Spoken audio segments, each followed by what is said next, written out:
introduce now Melanie and Caroline to the stage.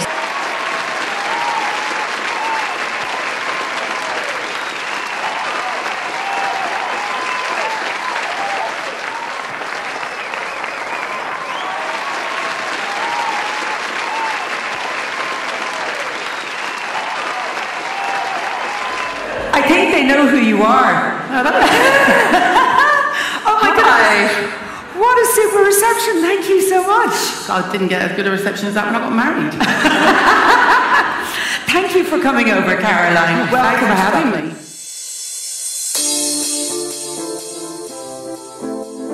Caroline, let's start at the beginning because I'd love to know, obviously you started life as a skin practitioner, am I right? Yeah, on counter. So what was the journey to become guru? Let's put it mildly. Caroline Yoda, Hirons. I was, by the way, I've had chronic laryngitis since Christmas, so I'm sorry if I'm croaky. I'm not doing it for sexy effect. Try to restrain yourselves. I started on counter. I mean, I've done all the usual jobs leading up to that, but my mum was in the industry, my nan was in the industry, and I got a job as a Saturday, Sunday girl for Aveda. And then I went from there and just started through the industry and worked for some great people, worked for some absolute dicks. I am an island, come on. And, oh wait, is there any kids in here? Just wait to get the death glare from the mother at the back of the room. And so, long story short, what happened was I decided to consult, and the month after the American stock market crash happened. Oh my God. And frankly, yes, but good for me. Because all the American brands that were in places like Space NK and Selfridges couldn't afford to hire people in the UK. So I basically took on a lot of brands as a consultant and looked after multiple brands. Ah. And then I still do that now. The blog happened after that, so I was working in the industry a good 15, 16 years before the blog. And how did the blog come about? Face wipes. Not because you love them, clearly. No. Again, long story short, I was on Twitter, and in the early days of blogging, there was sort of a tight group of, in the UK, a tight group of people, and they were predominantly either obsessively passionate or people I'd worked with, so either makeup artists or... But the one thing they all had in common was they would spend an hour doing the perfect brow, and then want it off in 5 seconds with face wipes. So I've said this story before, but one of them tweeted, you know, girls, the wipes are 3 for 2 and Superdrug. And I retweeted it openly and put, I hope you're using them on your ass. And a star was born. Yeah. That might be my epitaph. I hope you're using them on your ass. And that was it. So you started the blog first or the YouTube channel? Oh, blog. 8 years ago, yeah. Right. YouTube was years after. I resisted YouTube as long as I could. But yet it's a vital part of your business now because you have 150,000 subscribers. Yeah. It's huge. Not really in YouTube terms. Well, in our terms. Okay. Yeah, it's massive. I think you've got most of them here as well. So, Caroline... Who's a YouTuber? Oh, my people.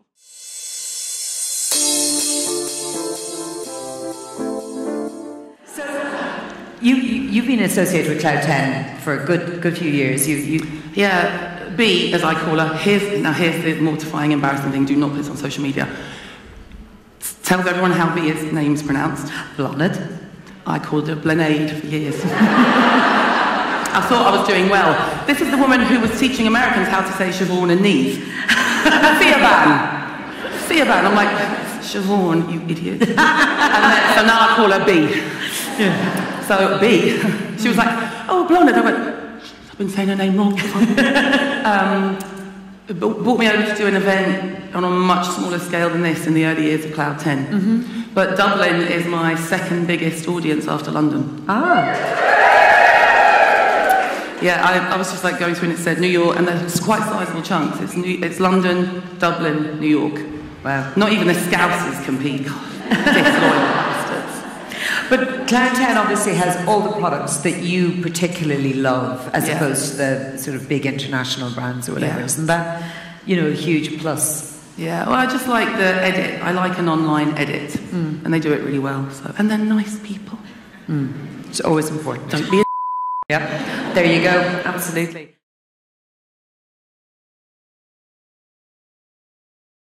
The great thing is we're all here, we're all skincare fans. We're probably all somewhere along the scale of fanatical to obsessive. But we don't know what we don't know. So I'm going to take things from first principles, and we're going to discuss, if we may, a really, really good skincare regime for right now. We have come out of the miserable months. We haven't seen sunlight since last summer. Hooray! There's a great yellow ball in the sky suddenly that we're beginning to see. We need to shed the layers of the clothes, but also what's going on with our faces. So can you talk us through morning to night what we should be doing? Okay. So dramatic.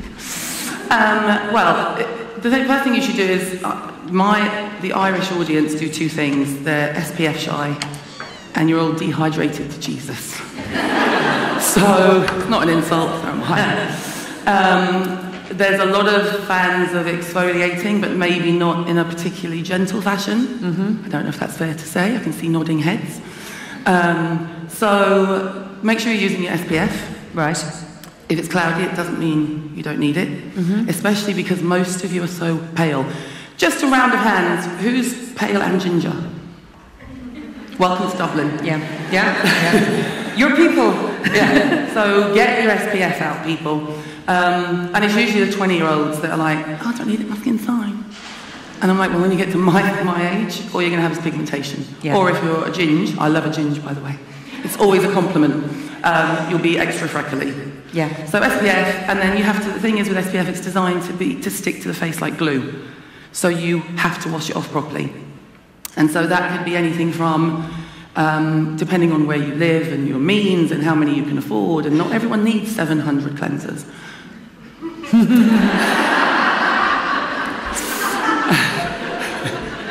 Maybe you just want them. But wash your face properly. Yeah. So, and I don't need to talk to this lot about cleansing. But at the same time, let's talk about something. Right.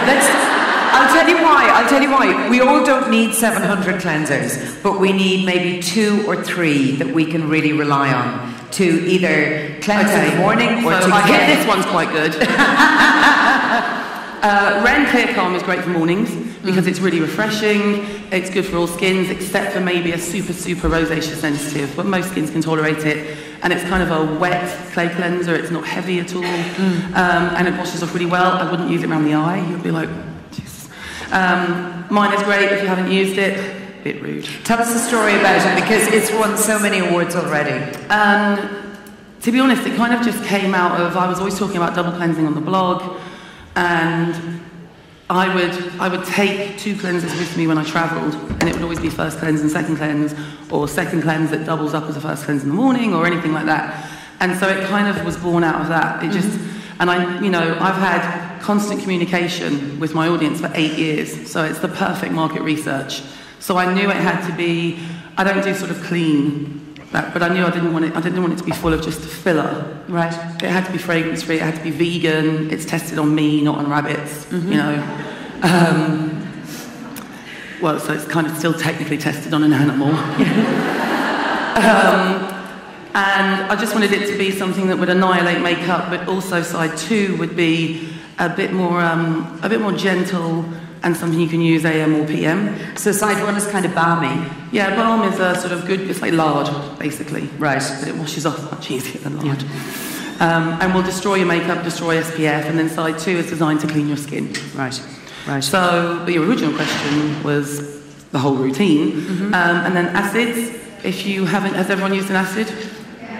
Told you they were my brilliant. Yeah, they are. Absolutely. But if you haven't and you want to delve into it, there are ways of doing it gently. You can do it a couple of times a week in the evening. You don't have to go over the top. The other thing, particularly with the weather here, is if you find yourself getting milia. Yeah. Does everyone know what milia is? Under the eyes. Yeah. Then you might be over exfoliating. So scale it back a bit. Right. Should a particular skin's type be veering towards different? Yeah, I mean, if you are really chronically, if you have spots is your main issue, go for salicylic. If you're sort of dry and flaky, you can go for lactic, because it kind of eats away at the skin like Pac-Man. If you're a bit older, you want glycolic. Yeah.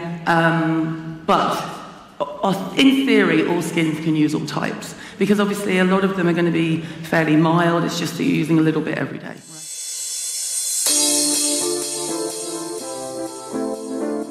me about a product like Alpha H Liquid Gold. So Liquid Gold is in the top sort of strength scale. Glow Tonic is a daily. The First Aid Radiance pads could be daily. The thing they all have in common is glycolic. Right. So this is for the flaky people? No, this is for sort of general anti-aging. Right. But they will help with flakiness. You won't be flaky. Has anyone not used acid? So embrace it. Get your hands on one, and the first time you put your serum on after you've used an acid is like, oh, it's like having a bikini wax and then putting your knickers on. Again, I'm sorry. He's grand. But you know what I mean, ladies? It just feels a bit pressure. Am I wrong? No. So glycolic in Pixie is 5%. Alpha's a bit higher. So Alpha H recommend 2 to 3 times a week in the evening in general. And the other thing is if you're using lactic or salicylic, it's only glycolic that makes you sun sensitive. So you still need to use your SPF, but you don't need to worry so much about what time of day you're using things and things like that. So glycolic's in the evening, but lactic and yeah, I use glycolic whenever. You know, as long as you're using SPF, sure. You're good. Sure. And then after that, and then if you sort of think, I don't know where to go, I don't know what to do, start with Paula's Choice. So Paula, also a psychopath, in the best way. No, it's a compliment. Who's going, yeah? That's someone who's clearly met her. They have like 15 acids. Right. So there is literally something for everyone. And there's some that you can use more frequently. There are some that you would use 2-3 times a week. There are some that are targeted for redness. There are some that are targeted for full-on salicylic, for acne. So if in doubt, go PC. After one's acid, what and then after that is basically where your traditionally anti-aging product will go. You know, everyone says, oh, I don't like the name. And Allure magazine banned it, which is great. But what are we going to say instead?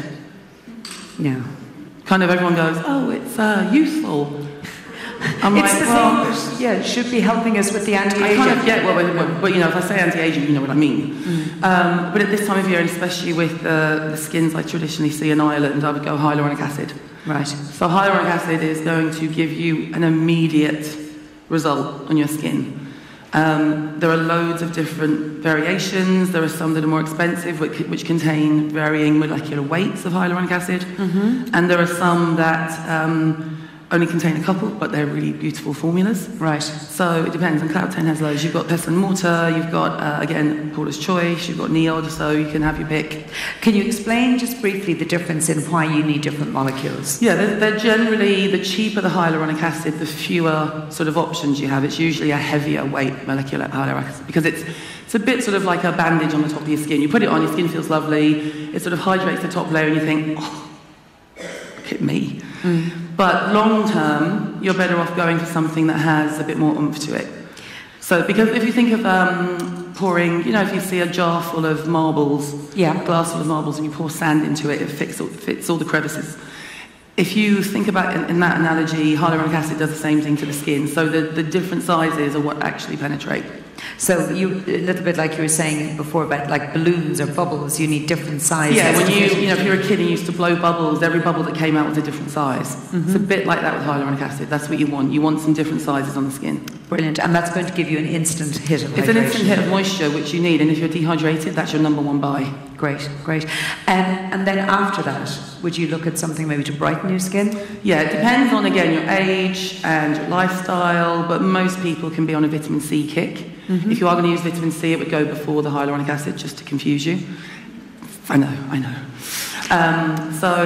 And again, it depends on your age. You know, if you are, I would spend more on vitamin C if you're a bit older, because it's great for helping to generate collagen, which naturally slows down the older we get. So vitamin C is perfect for AM. There are brands that do it for PM, but they'll always specify which one. Can you explain a little bit how vitamin C stays stable? The grand question from every forum online. Because we want to know we're buying one that works. And maybe well, if you're buying it here, it will work. Yeah. So I wouldn't worry about that. I do get worried when people say, I got this on eBay, it's amazing. And I'm like, okay, Barbara. That's how I know they're my people. There's no ABBA today, the voice can't take it, sorry guys. So yeah, I would go by, it's not always by price. Right. There are some really expensive hyaluronic acid serums in other retailers, and I look at the Inky list and go, And in vitamin C's, what brands do you recommend? I love a bit of Murad. Yeah. love a doc.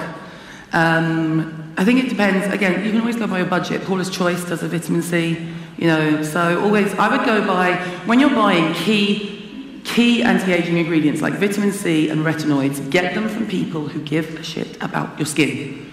So they're usually facialists or doctors or specialists. Right. I'm not a big fan of buying vitamin C's from like a makeup brand. Mm-hmm. You know, stick to what you know, Doris. Got a new name.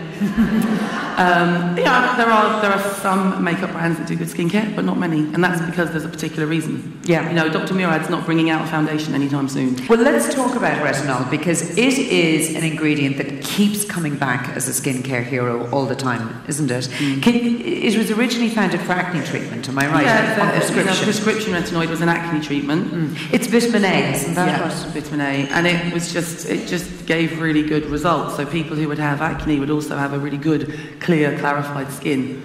So as with, you know, most things, certain women, usually in the States, were like, I'm going to use that. Mm-hmm. And then it came from there, and now you have it across all brands and all over the counter. Prescription is still a completely different kettle of fish. Has anyone used a prescription retinoid? Did your face fall off? Right, that's going to happen. That's going to happen, that's what it's for. But the thing with prescription strength retinoid is it does it by surprise. So you're just using it and you think, oh, my skin looks good, I'm not having any reaction to this, I don't know what they were talking about. And then one morning, depending usually after a week if you've used it every day, or if you've used it every 2 to 3 days for a couple of weeks, one morning you wash your face and you look like a sausage roll. Am I lying? The flakiness is just, it falls off your face as if you're scraping wallpaper. You don't get that with normal over-the-counter vitamin A. And can you explain what percentage we should be... Is there a standard prescription to ours? No, because of course the industry wants to mess with you. Right. So there are different types of retinoids. So the prescription strength is generally... The difference between the retinol you would buy from Cloud 10 and something from the GP is that it's already converted into retinoic acid. So if you buy, say, we've got any of the Cloud 10 or Alpha, or... We have Alpha H. So we've got Alpha. This is 0.5, but this is not the same as 0.5 that you would get from a dermatologist. So it's a tricky, you know, if it doesn't come with a prescription, you're golden, you'll be fine. Right. There are still the odd ones, like Paula's Choice retinol is too strong for me. Okay. The 1%, or maybe I just overused it. To be fair. So if you were starting, it would be better to try an Alpha H first, see how you get up with it. I mean, I'm obsessed with these because the formulations are so lovely. The Alpha H formulations, the vitamin range, the B for me is like crack. Not that I would know. Just trying to give some. But the vitamin A's in general, so there are different types. So for example, the Ordinary has what, 3 out of one range, 4 out of the other, like 7 or 8 maybe now? Right. They're all different. I had to sit down with them and go, you need to tell me how to use these and which one is which. So and then it's fine. What chance do we have then? You've got no chance. Yeah. Okay. Literally, you know, even the skincare freaks that I talk to, who I would call the Instagram crew, they'll sort of DM and go, hang on, what was this one again? Yeah. So go by the back of it. If it's retinol, it's usually a vitamin A and an alcohol base, hence the OL. Yeah. If it's, but you know, that also doesn't, that's not also verbatim because the pestle and water one is retinol, but it's a slightly different take. So the ones that come in oil usually end retinoate, which is more gentle. Okay. So they're more gentle. If you want to start and you think, I'm terrified now, she's scared me. Go with the oil-based ones. Great. And that would be which brand? Oh, Alpha H, pestle and water. Great. And then if you want... Sorry, Alpha H, pestle and water. Yeah, those two. And if you wanted to move up a layer... And if you're already doing it and you want to step it up, go to Paula's Choice. Yeah. You can... it depends entirely on budget and what else you want it to do, you know, how often you want to use it in your routine and how old you are. You know, if you're in your 40s and haven't embraced a retinol, get on the bike. Okay. Get onto your Alpha H's. Immediately, basically. Now, you cited vitamin B. What's that for? B5? So, well, the thing is, we always take supplements, and what I loved is that this what I call the serious skincare brands, like Alpha and Zellens and brands like that, they brought product to market that incorporated the new technology where you were putting vitamins into skincare. Because it's not always easy to do. They're unstable. You know, they don't play well with others traditionally. The exception being E. Vitamin E sort of helps vitamin A sort of trigger itself again. So finding things that actually have a good effect on the skin has been lovely, because there are some brands who are saying, you know, this is our vitamin A and it's so and so, and when you just play with the formula, you know that there hasn't much gone into it. Whereas the vitamin B from Alpha H, it's weird. I can't explain it. It's vitamin B with copper tripeptide, but it's like water. So you would do your routine, and I would put it on first because it's so light. So thinnest to thickest. Yeah, in general, you would do thinnest to thickest. That's the general rule. But of course, the industry being the industry, there will always be something to pull you up. Yeah. But in general, yeah, you go thinnest. And if you're using things like a vitamin C, there's a lot of scope around, oh, you shouldn't use vitamin C with niacinamide and blah, blah, blah, and it's just not the case. The main problem is that those are kind of ingredients that I would say they don't play well with others. So you want to use, and they all, a vitamin A, vitamin C, they have to be used on the skin first. Right. So how do you do that if you're using both? Doesn't make sense. Yeah. So vitamin C is traditionally used during the day. There are brands who do make it for night, but they specify it clearly. And then vitamin A you generally use at night, but then there's different that you can get from the chemist that you use in the morning. You know, getting to know your skin is not going to lie to you. So I said on one of my cheat sheets, I think it was about spots and acne, don't have a fight with your skin because you will always lose. It's your skin's job to tell you what it needs. So if you're using something your skin doesn't agree with it, don't use it just because I say it's good. I've got a completely different skin to you. You know, it might be you can give it to your friend who says, oh, it was amazing for me. And then you're like, rude. So everyone's skin is so different, and you can be allergic to anything, you can have an intolerance to anything. So I would say take all the best advice you can, but then it's all going to be down to individual use. You know, if you know that something makes you, a lot of people can't use glycolic, makes them spotty, they find it makes them too red, they prefer a gentle lactic. And that mimics perfectly what we do in the treatment room. Because if you come to me in the treatment room, we'll probably do a 10% lactic acid first, because it's safe, and everyone generally who goes for a facial needs a sort of, I would call it a deeper excavation. Yeah. And you can do it gently with a lactic. Whereas if you came to me and you were on the Fitzpatrick scale of 5 to 6, which is a darker, blacker skin, we wouldn't do a 30% glycolic on you because you're totally contraindicated. Right. So there's lots of, but that does mimic what we hear just from people who are using over the counter. You know, some people say glow tonic's too strong, and actually it's not that strong at all. It's just that glycolic isn't your acid. Right. You need to try a different acid. I mean, Murad is always that moisturiser. This one? This one. What's in that one? So Hydrodynamic Ultimate Moisture. This moisturiser is second to none if you have a face. Okay, any face will do. Any face will do. Well, there's an essence as well. So the essence is better for you if you are lighter. You want a lighter, or you have more spots, or you feel greasy. You know, this is, if you are over 35, prone to dryness, buy this by the multiples of 10.